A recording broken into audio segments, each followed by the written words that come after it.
우리가 아브라함의 생애에 대해서 계속해서 살펴보고 있습니다.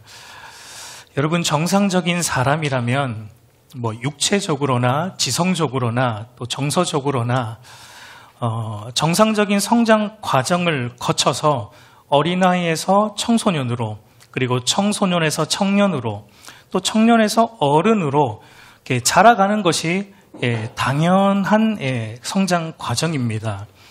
그런데 여러분, 세월이 흘러가는데도 육체적으로나 지성적으로나 정서적으로나 계속해서 어린아이의 상태에 머물러 있다면 여러분, 그것은 이제 성장을 멈추어버린 비정상적인 상태이죠.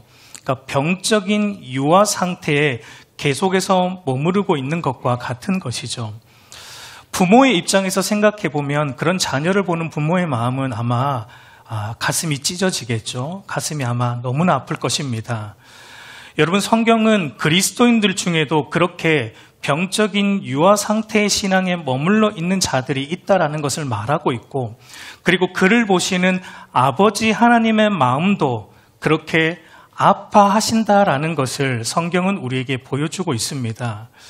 여러분, 신자의 믿음의 연조가 더해 갈수록 신자들의 신앙도 그런 성장 과정을 거쳐갑니다. 처음 믿을 때는 사실 어린아이의 신앙과 같아요. 그죠? 초신자일 때는. 근데 그것이 지속되진 않아요. 정상적이라면 어린아이 신앙에서 이제 청소년의 신앙으로 자라가고, 청소년의 신앙에서 또 청년의 신앙으로 자라가야 되고, 청년의 신앙에서는 이제 어른의 신앙으로 자라가는 것이 정상적인 신앙의 성장 과정입니다. 그런데 여러분, 계속해서 믿음의 연조는 더해가는데 계속해서 어린아이의 신앙의 상태에 머물러 있다면 여러분, 그것은 성장 과정을 거쳐가고 있다라고 말하진 않아요. 움직여야 되는데 움직이지 않고 계속 어린아이의 신앙에 멈춰 있는 그것을 병적인 유아 상태의 신앙에 머물러 있다라고 성경은 우리에게 말해주고 있습니다. 그리고 그를 보시는 아버지 하나님의 마음은 찢어지십니다. 그를 보시는 아버지 하나님의 마음도 아파하신다라는 것입니다.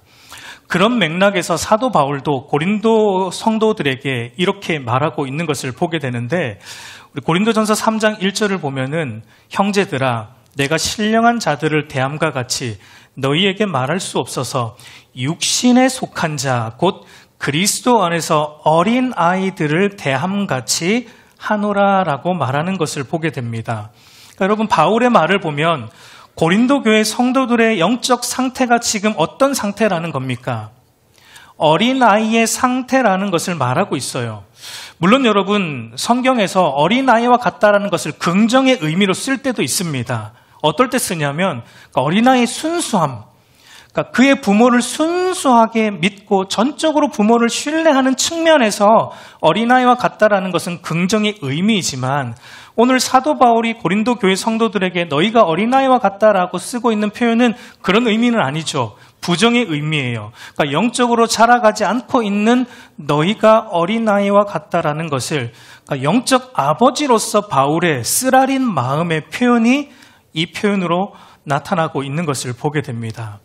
여러분, 오늘 우리가 읽은 본문에도 영적으로 자라가지 않는 미성숙한 어린아이 신앙에 여전히 머물러 있는 한 사람을 만나게 되는데, 그 사람이 바로 롯입니다. 여러분, 오늘 저와 여러분이 이 롯의 모습을 좀 살펴보면서 저와 여러분의 신앙에 경종을 울리고 어린아이 신앙에서 장성한 어른의 신앙으로 한 걸음 우리가 더 나아가는 은혜가 있기를 간절히 소망합니다. 우리 1절을 한번 보면은, 저녁 때에 두 천사가 소돔에 이르니 마침 롯이 소돔 성문에 앉아 있다가 그들을 보고 일어나 영접하고 땅에 엎드려 절하며 라고 말합니다. 여러분, 창세기 18장에서 보았지만 아브라함을 찾아왔던 3명의 천상의 존재, 둘은 인간의 모습으로 온 천사였고, 한 분은 인간의 모습을 입고 이 땅에 오신 바로 예수 그리스도 성자 하나님이셨던 것을 보았습니다.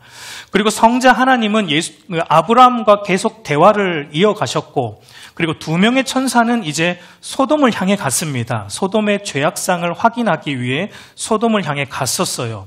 그리고 오늘 본문은 이제 소돔으로 온 두 천사와 롯이 만나는 것으로 이제 시작이 되는데, 두 천사와 롯의 만남에서 우리가 좀 두 가지를 유심히 좀 살펴볼 필요가 있습니다. 첫 번째는 롯이 어디에 앉아 있다가 두 천사를 만났는가 이고, 두 번째는 왜 롯에게는 하나님은 오시지 않았는가. 아브라함에게는 하나님도 오셨는데 왜 롯에게는 하나님은 오시지 않고 두 천사만 오셨는가라는 이 두 부분을 우리가 조금 염두에 두고, 이 두 부분을 염두에 두고 우리가 다시 본문으로 한번 들어가 보도록 하겠습니다. 첫 번째로 롯이 어디에 앉아 있다가 두 천사를 만났다라고 성경이 기록하고 있습니까? 우리 1절을 다시 보면은 저녁 때에 두 천사가 소돔에 이르니 마침 롯이 소돔 성문에 앉아 있다가 그들을 보고 일어나 영접하고 땅에 엎드려 절하며. 그러니까 여러분, 롯이 어디에 앉아 있다가 만났다고요? 소돔 성문에 앉아 있다가 두 천사를 만나 영접하는 것을 보게 됩니다. 당시 고대 근동 사회에서 성문은 어떤 곳이냐면 사람들이 아무래도 가장 많이 모이는 곳이겠죠. 성문은 사람들이 가장 많이 모이는 장소로 각종 상거래가 이루어졌고 공적 집회가 또 있었던 장소이고, 특별히 법 집행, 법적인 문제를 다루는 법 집행 장소이기도 했습니다. 그래서 여러분 1절에서 유심히 이제 봐야 될 부분이 롯이 소돔 성문에 있다가라고 말하지 않고 소돔 성문에 앉아 있다가라고 말하고 있는 부분이에요. 그러니까 여러분, 고대 근동 당시에 누가 가장 붐비는 이 성문, 그리고 법적인 절차를 진행하는 성문에 있는 것이 아니라 앉아 있다라는 표현을 쓸 때는 무슨 의미를 하는 거냐면, 그 앉아 있는 그 사람은 그 성에 막강한 영향력을 행사하는 유지이거나 그 성의 법적인 문제를 처리하는 법 집행관, 법관, 오늘날로 말하면 판사라고 의미할 수 있습니다. 그래서 여러분, 우리 본문 9절도 보면은 소돔 사람들이 롯에게 너가 우리의 법관이 되려 하는도다라는 이 말도 그런 맥락 속에서, 그런 배경 속에서 이렇게 표현되고 있는 것을 볼 수 있습니다. 그러니까 여러분, 롯이 소돔에 들어갔습니다. 그리고 소돔 성문에 앉아 있습니다. 그러니까 여러분, 이 표현은, 그러니까 롯은 지금 소돔에서 어떤 사람이 되었다는 겁니까? 소돔에서 아주 유력한 사람이 되었다는 거예요. 소돔에서 아주 유력한 존재가 되었고, 특별히 소돔의 법적인 문제들까지 해결하는 법관, 소돔의 판사가 되었다라는 것을 의미하고 있는 이야기입니다. 근데 여러분, 우리가 이것을 보면서 이렇게 생각하면 또 안 됩니다. 롯이 아브라함을 떠나서 아브라함과 함께 살았던 그 약간 촌땅이었던 헤브론을 떠나서 대도시, 물이 풍족한 대도시인 소돔에 들어가더니 그곳에서 롯이 돈을 많이 벌어 유지가 되었고, 그 대도시에 들어가서 롯이 판사까지 올라갔다, 출세했다, 이렇게 생각하면 여러분 안 돼요.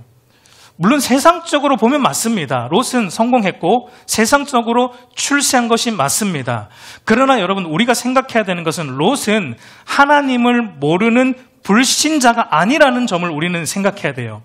롯은 하나님을 모르는 불신자가 아니라 믿는 신자라는 점에서 하나님이 악하다고 말한 소돔에서의 롯의 출세, 롯의 성공은 하나님 보실 때는 선한 것이 아닐 뿐더러 롯이 있어야 할 자리도 아니었다라는 것이 중요합니다. 그러니까 여러분, 롯이 소돔 성문에 앉아 있다라는 것은 롯이 세상적으로는 돈도 많이 벌고 높은 직위를 가졌고 성공했을지 모르지만 지금 그의 영적인 상태가 어떻다는 걸 성경은 말해주고 싶은 겁니다. 그의 영적인 상태는 하나님을 믿는다고 말하지만 그러나 세상 속에 있는 모습이에요. 그의 영적인 상태는 하나님을 믿는다고 입술로 고백하는데 소돔 성문에 깊숙이 앉아있는, 그러니까 세상과 조금도 구별됨이 없이 세속적 가치관을 따라 여전히 미성숙한 어린아이 신앙에 머물러 있는 병든 신앙인의 모습이 바로 오늘 롯이 소돔 성문에 앉아있는 모습이 의미하는 바입니다. 그래서 여러분, 성경은 롯이 천사를 만난 시기도 언제 만났다라고 성경은 말하고 있습니까? 우리 1절을 다시 한번 볼까요? 롯이 언제 만납니까? 저녁 때에. 롯은 두 천사를 언제 만났냐면 저녁 때 만났다라고 성경은 말합니다. 늦은 저녁 때. 물론 여러분 이 표현이 시간적으로 늦은 저녁을 의미하기도 하겠지만 영적인 측면으로 보면은 롯의 영적 상태가 어떻다는 겁니까? 어둡다는 걸 얘기하고 싶은 거예요. 롯의 영적 상태는 어두운 밤의 상태다라는 것을 성경은 이런 표현들로 나타내고 있는 겁니다. 여러분 성경이 이런 표현들을 그 사람의 영적 상태와 결부시켜 말할 때가 다른 부분에도 굉장히 많이 나와요. 다윗의 경우도 보면은 다윗이 밧세바를 범하는 추악한 범죄를 시간적으로 언제 행했다라고 성경이 기록하고 있는지 한번 보세요. 사무엘하 11장 2절 한번 같이 읽어볼까요? 저녁 때에 다윗이 그의 침상에서 일어나 왕궁 옥상에서 거닐다가 그곳에서 보니 한 여인이 목욕을 하는데 심히 아름다워 보이는지라. 여러분 다윗이 언제? 저녁 때예요. 다윗이 밧세바를 범한 때가 저녁 때입니다. 여러분 이것은 1차적으로 시간적인 어떤 저녁이기도 하지만 2차적으로는 다윗의 영적 상태가 지금 어두워진 밤의 상태다라는 걸 의미하고 있습니다.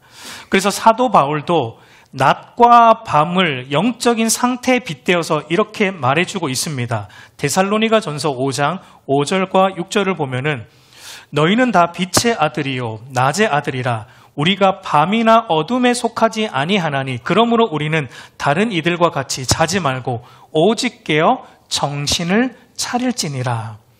그러니까 여러분 바른 성장 과정을 거치고 있는 참된 신앙인에는 영적으로 어떤 존재다라고 바울은 말하냐면 영적으로 깨어있는 상태, 영적으로 깨어있어서 빛의 사람이고 낮의 사람이다. 자지 않는 영적으로 깨어있는 상태이다라는 걸 말한다면 병적인 유아 상태에 머물러 있는 병든 신앙인은 영적으로 어떤 상태이다. 자고 있는 밤의 상태이다라는 것을 이렇게 빗대어 말하고 있는 것을 보게 됩니다.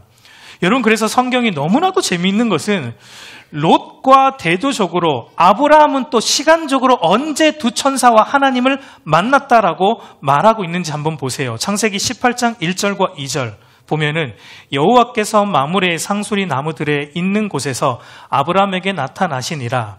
날이 뜨거울 때에 그가 장막문에 앉아 있다가 눈을 들어본즉 사람 셋이 맞은편에 서 있는지라. 그가 그들을 보자 곧 장막문에서 달려나가 영접하며 몸을 땅에 굽혀. 여러분 아브라함은 언제 만나고 있습니까? 날이 뜨거울 때, 그러니까 한낮에 하나님과 천사를 만나고 맞이했다라는 것을 성경은 우리에게 말합니다. 이것도 여러분 1차적으로 시간적으로는 낮을 의미하지만 그러나 2차적으로 아브라함의 영적인 상태가 어떻다는 걸 말하고 싶은 거예요. 아브라함은 영적으로 깨어 있었다는 겁니다. 영적으로 깨어 있어서 하나님을 맞이했고 두 천사를 맞이한 그 영적으로 건강한 상태에 있었다라는 걸 성경은 말하고 있습니다. 그러니까 여러분 성경이 18장과 19장을 보면은 의도적으로 아브라함과 롯의 모습을 대조하고 있는 것을 우리는 보게 돼요. 아브라함은 영적으로 깨어있는 성숙한 신앙인의 모습으로, 롯은 영적으로는 잠자고 있는 병적 유아 상태에 머물러 있는 병든 신앙인의 모습으로 대조하고 있는 것을 보게 됩니다. 그리고 또 하나, 여러분 롯은 소돔 성문에 앉아 있다가 만났는데 아브라함은 어디에 앉아 있다가 하나님과 두 천사를 만났다라고 성경이 말하고 있습니까? 우리 창세기 18장 1절 2절을 다시 보면 여호와께서 마므레의 상수리 나무들이 있는 곳에서 아브라함에게 나타나시니라. 날이 뜨거울 때에 그가 장막문에 앉아 있다가, 그러니까 아브라함은 어디에 앉아 있었습니까? 장막문에 앉아 있다가 하나님과 두 천사를 영접했어요. 이 아브라함이 장막문에 앉아 있다라고 할 때 이 장막이라는 의미가 히브리어 원문으로 보면은 오헬이라는 말인데 뭐 장막이에요. 그 의미가 장막인데 이것이 이제 성경에서 점진적으로 무엇으로 바뀌냐면 출애굽기를 가면은 이 장막이라는 단어가 출애굽기에 가면 어떤 단어로 바뀝니까? 성막으로 바뀝니다. 성막으로 바뀌어요. 그러니까 그런 점에서 볼 때 아브라함이 앉아 있었던 장막, 이 아브라함 때는 성막이 없었기 때문에 아브라함이 앉아 있었던 장막도 이중적인 의미가 있다고 볼 수 있습니다. 그러니까 아브라함이 앉아 있었던 장막은 일단은 한편으로는 거주지로서의 장막의 의미도 있지만 영적인 측면으로 보면은 이 장막은 하나님을 예배하는 처소로서의 장막을 의미하기도 합니다. 그러니까 아브라함은 어떻다라는 걸 성경은 말하고 있냐면 아브라함은 하나님을 예배하는 자로 늘 살아왔다라는 것을 성경이 그가 장막문에 앉아 있다가 하나님을 맞이했다라는 것으로 우리에게 보여주고 있는 것입니다. 그러니까 이것이 바로 아브라함에게는 하나님이 찾아오셨지만 롯에게는 하나님이 오시지 않고 천사만 보내셨던 그거에 대한 답이기도 합니다. 여러분, 아브라함은 하나님을 예배하고 하나님과 인격적으로 교제하는 장막에 앉아 있는 것을 기뻐했던 사람이에요.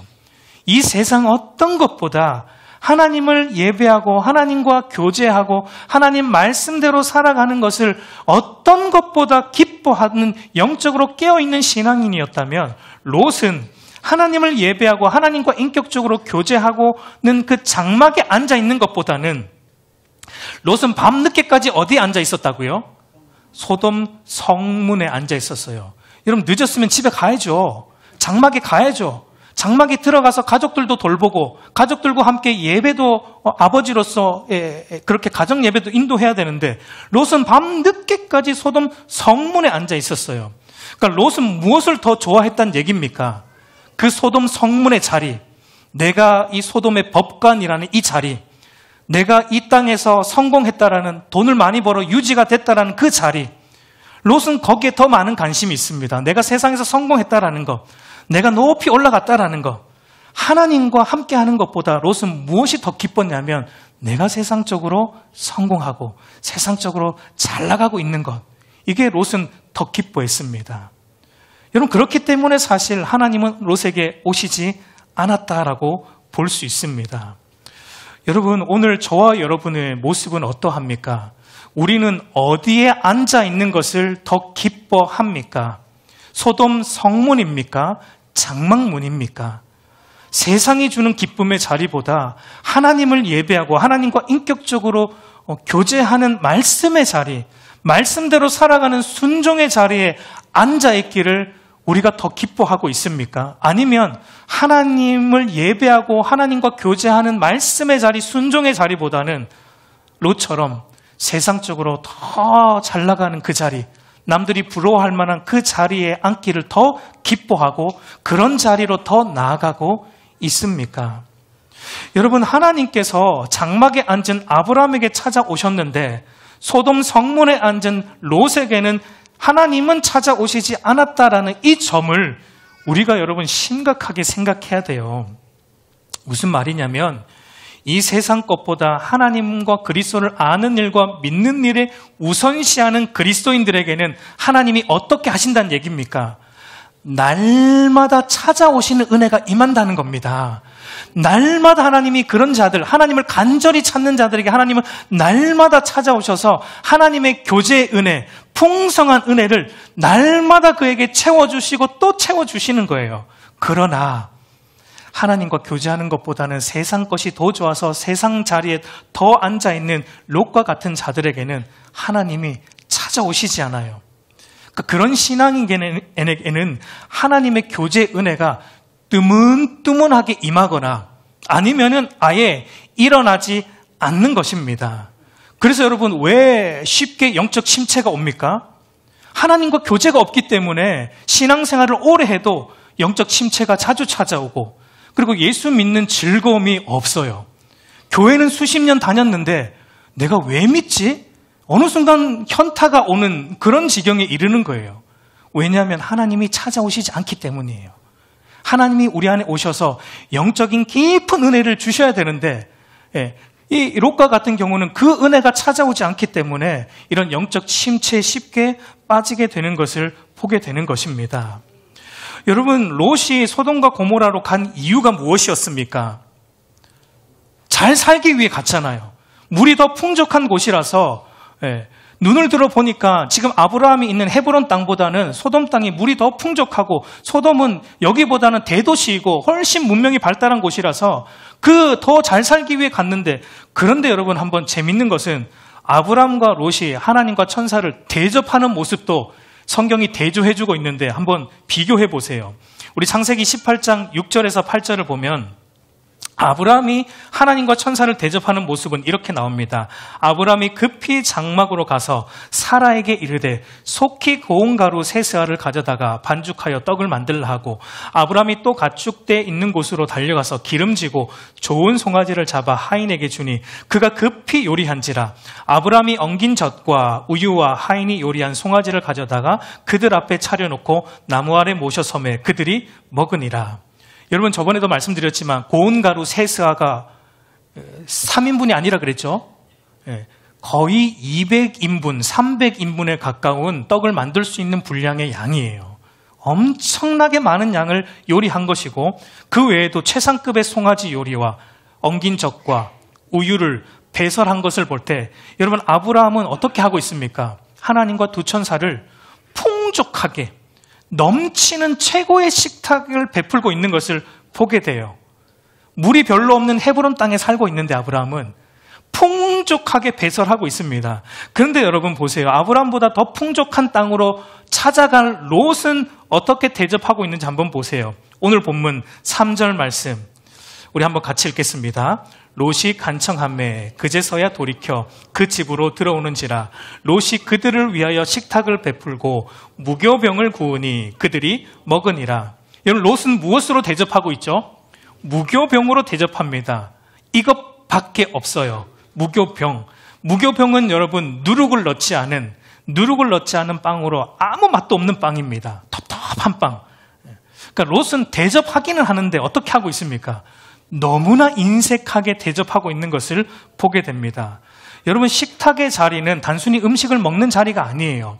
유대인들에게는 식탁의 자리는 교제의 자리이고 친밀함을 쌓아가는 자리라는 측면에서 볼 때 아브람과 롯의 이런 대조적인 식탁의 모습이 의미하는 바는 하나님과 친밀한 교제 안에 있는 영적으로 깨어있는 성숙한 신앙인이었던 아브라함은 날이 갈수록 하나님과의 교제가 풍족해지고 있다는 것을 성경이 보여주는 것이고, 그러나 그 반대로 하나님과 교제는 별로 관심이 없고 세상 속에 나가는 것만 관심이 있는 롯은 하나님과의 교제가 메말라가고 무교병과 같이 딱딱하고 메말라가고 있다는 것을 성경이 우리에게 이런 대조를 통해 보여주고 있는 거예요.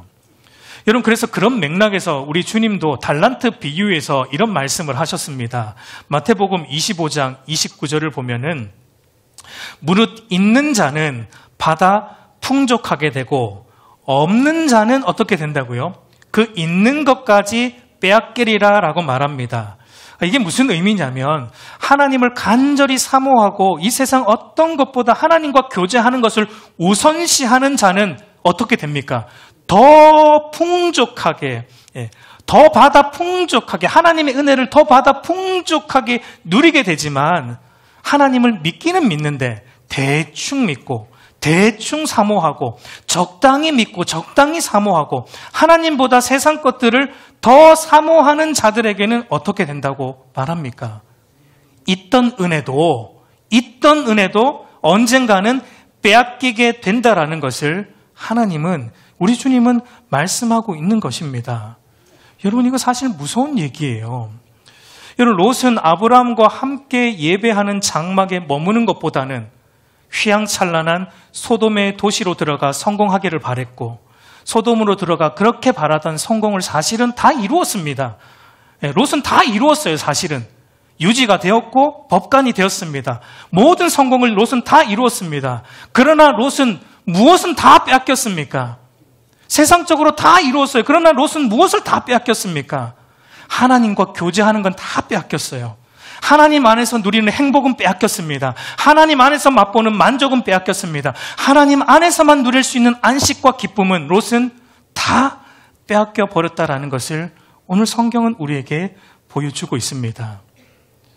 그래도 돈 많이 벌었으니까 됐지 않나요? 법관이니까 됐지 않나요? 다음에 보겠지만 그것도 다 빼앗깁니다, 여러분. 다음에 보겠지만 여러분, 롯은 실질적으로 소돔에 임한 심판으로 인해 그 땅에서 일궈냈던 부 다 잃어버립니다. 그 땅에서 일궈낸 법관의 자리도 잃어버리게 되는 것을 우리는 또 보게 되는 것입니다. 여러분, 오늘 성경이 왜 이런 롯의 모습을 우리에게 보여줍니까? 여러분, 오늘 우리에게 이 롯의 모습을 통해 신앙의 경각심을 가지게 하기 위함이에요. 여러분, 오늘날 롯과 같이 여전히 세상을 더 사랑하는 영적으로 병든 신앙인들이 오늘날 교회 안에도 사실 많이 있다라고 생각이 됩니다. 여러분, 롯도 구원받은 하나님의 백성인 것은 틀림이 없습니다. 롯도 신앙을 아예 저버린 자가 아니었다라는 것 여러분 맞아요.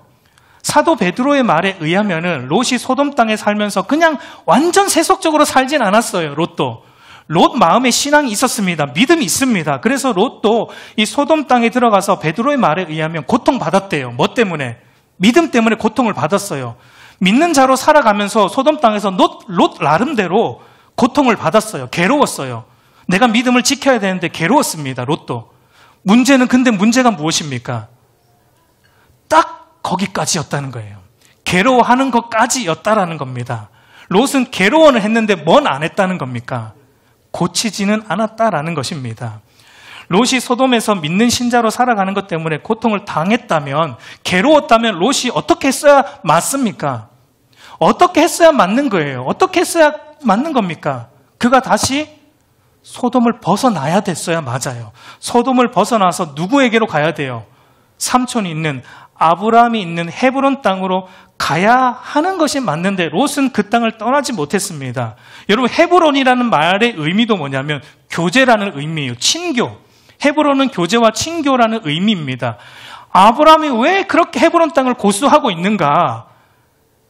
그 자리가 하나님과의 교제하는 자리였고 하나님과의 친밀한 사귐이 있는 자리였기 때문에 아브라함은 나는 죽어도 여기 헤브론을 못 떠난다라고 고수하고 있는 겁니다.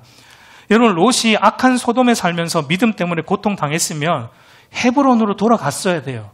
근데 롯은 끝까지 괴로워하긴 하는데 안 돌아갑니다. 왜 그렇습니까?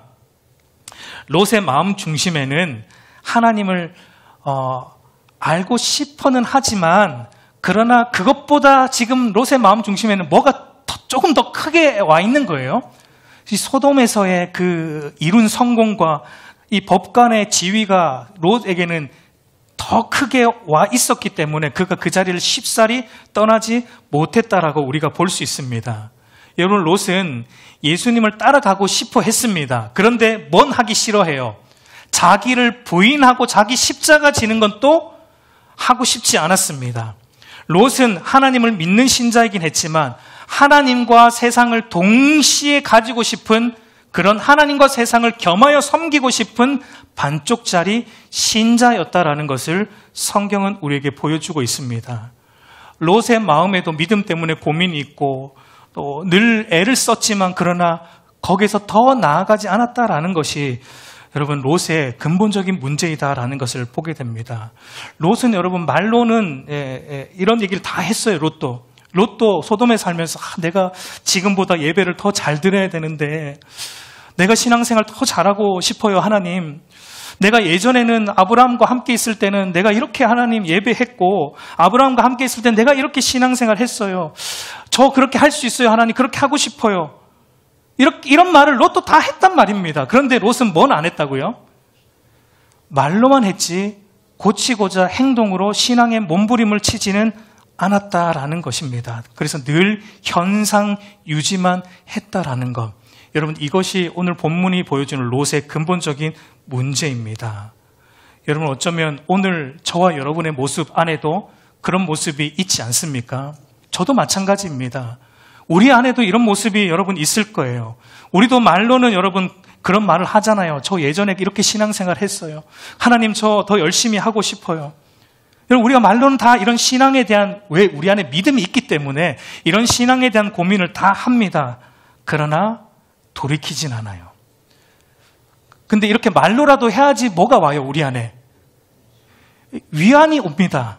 그것 때문에 하는 게 사실은 하나님, 내가 더 하고 싶어요. 왜? 우리가 이 말로라도 해야지 우리가 스스로 위안을 삼을 수 있기 때문에 이렇게 말로라도 해야지 스스로 자기의 병든 신앙을 위로하고 위안을 삼는 거예요.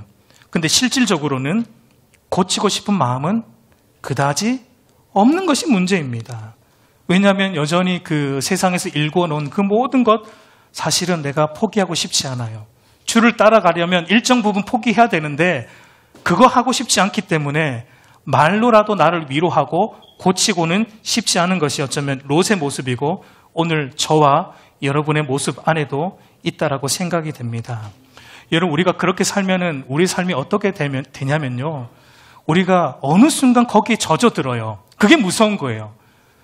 고민은 하는데 어느 순간 그런 세속적인 가치관을 따라 사는 것이 아무렇지도 않게 우리 안에 자리 잡는다라는 것, 여러분, 이게 무서운 거예요. 여러분, 한번 보세요. 롯이 소돔에서 어떤 가치로 지금 살아가고 있는지.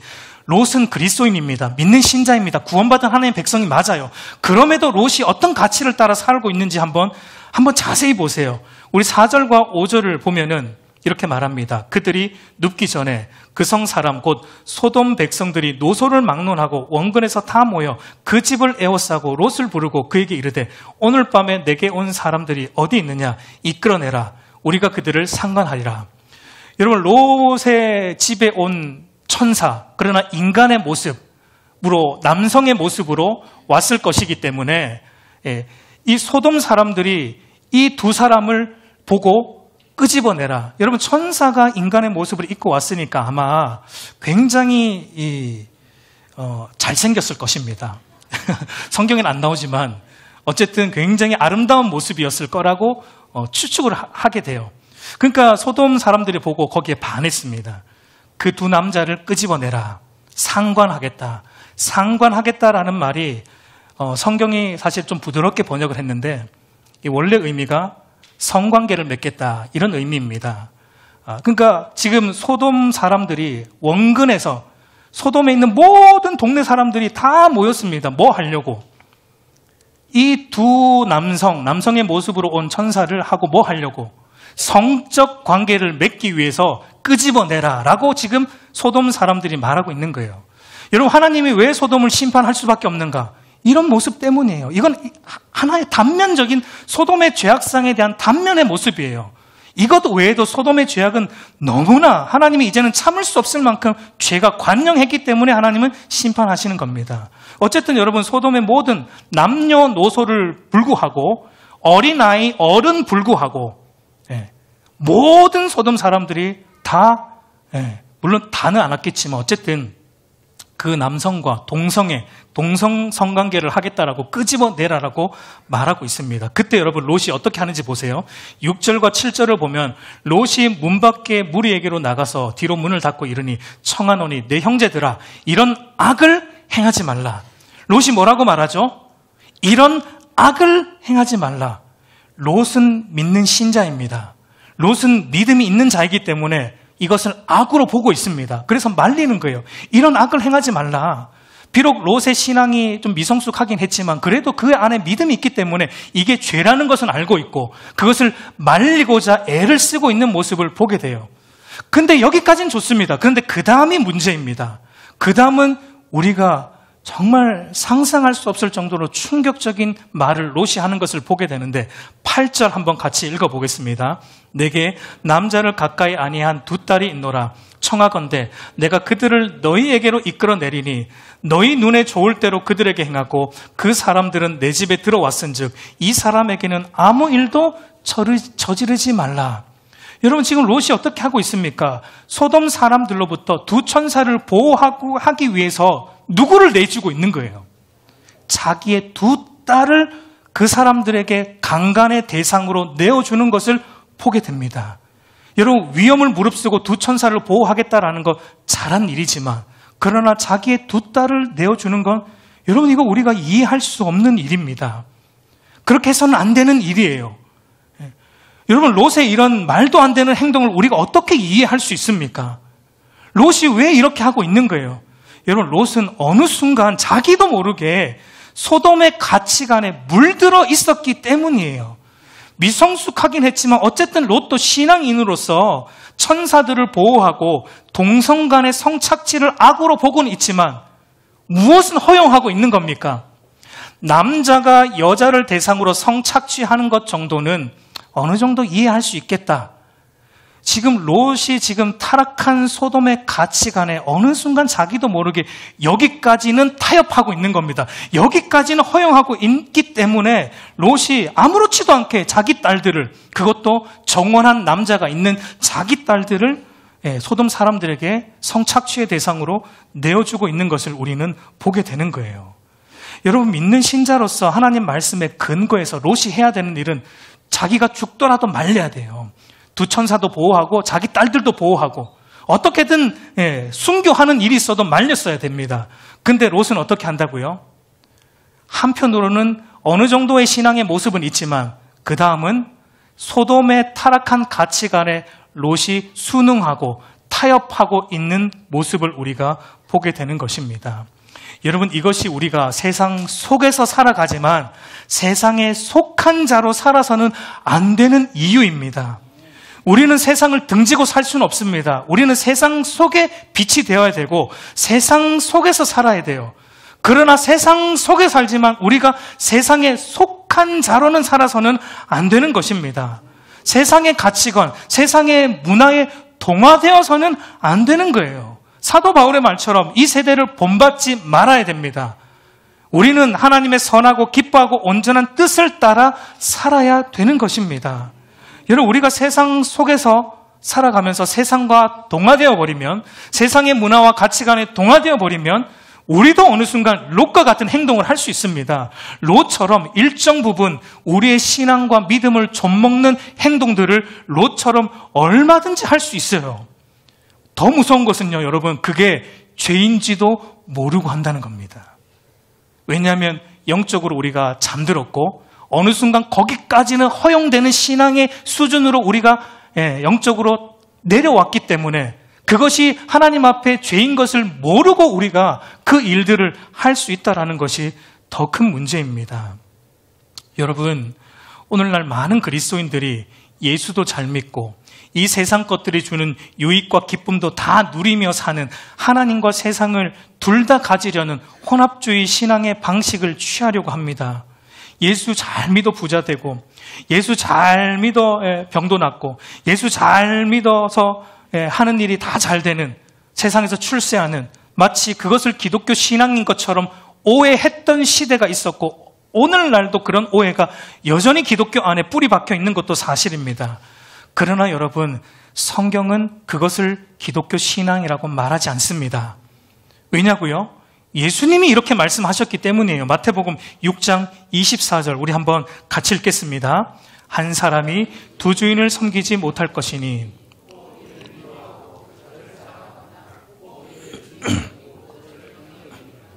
너희가 하나님과 재물을 겸하여 섬기지 못하느니라.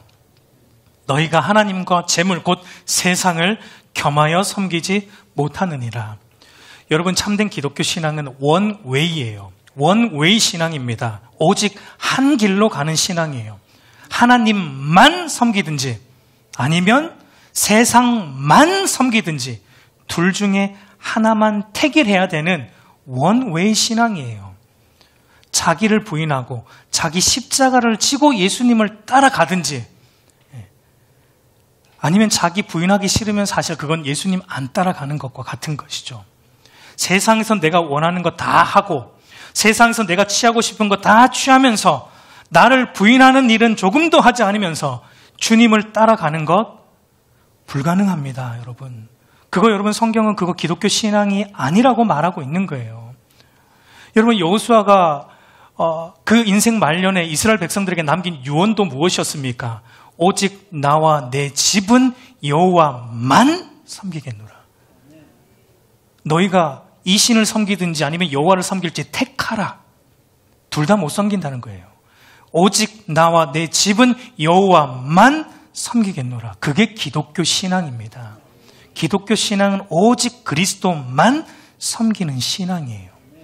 그렇기 때문에 여러분이 그리스도인이 맞다면, 여러분이 하나님의 백성이 맞다면, 여러분이 온 마음을 들여 하나님을 섬기지 않고 일정 부분 하나님을 섬기고 일정 부분 세상을 따라간다면 여러분이 괴로운 거예요. 여러분이 그리스도인이 맞다면, 그렇게 믿으면 여러분이 괴롭고 고통스러운 겁니다. 왜냐하면 여러분 안에 믿음이 있습니다. 그리스도인이기 때문에. 믿음이 있기 때문에 그 믿음을 버릴 수는 없어요. 왜? 믿음은 하나님이 붙들어 주시는 거기 때문에. 믿음이 있기 때문에 여러분이 교회는 못 떠납니다. 그래서 예배 나오는 거잖아요. 믿음이 있기 때문에 교회는 나와요. 근데 여러분 마음에 뭐가 있어요? 그 하나님을 아는 것보다 여전히 세상 것들이 좋은 마음이 있다 보니까 교회 나오는 게 기쁘지가 않아요. 예배를 드리는 게 기쁘지가 않아요. 이런 말씀을 듣는 게 기쁘지가 않아요. 왜요? 믿음은 있어서 교회를 떠나진 못하는데, 교회 나오니까 선포되는 말씀, 오늘 또 목사님이 하는 말씀이 그거 바른 신앙 아니다. 그 둘 다 못 취한다. 하나는 버려야 된다. 오직 예수 그리스도만 따라가야 된다. 나를 부인해야 된다.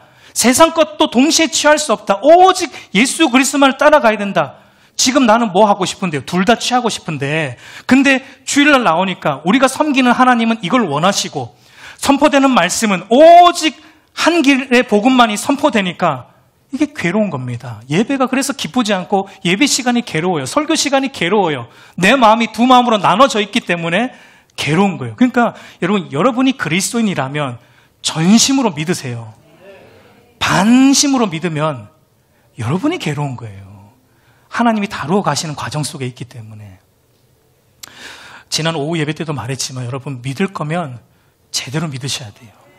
정말 전심을 들여서 여러분 예수 그리스도를 따라가야 되는 것입니다. 그래서 여러분, 전심으로 믿는 성도들은 그래서 예배가 기뻐요. 매 설교 말씀이 꿀처럼 달게 느껴지는 거예요. 물론 우리 모두가 완벽하진 않습니다. 저도 마찬가지예요.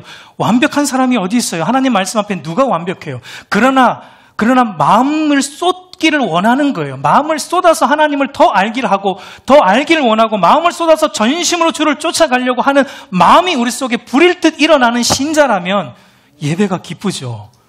말씀이 꿀처럼 달게 느껴지는 겁니다. 우리 사랑하는 성도 여러분, 이제 말씀을 맺겠습니다. 우리가 진실한 그리스도인이라면 여러분, 우리의 영적 생활에 진정한 성장이 일어나고 있는지 우리 스스로 자문해 보아야 합니다. 오늘 우리는 어떤 그리스도인의 자리에 있습니까?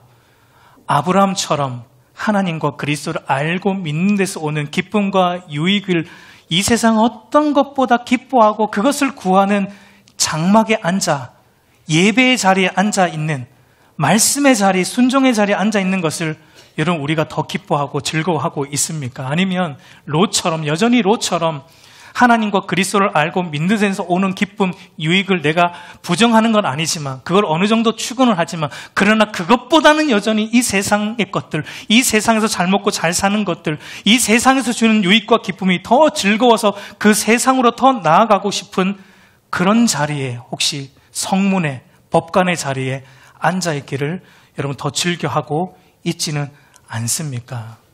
여러분, 우리의 모습을 좀 돌아보았으면 좋겠어요.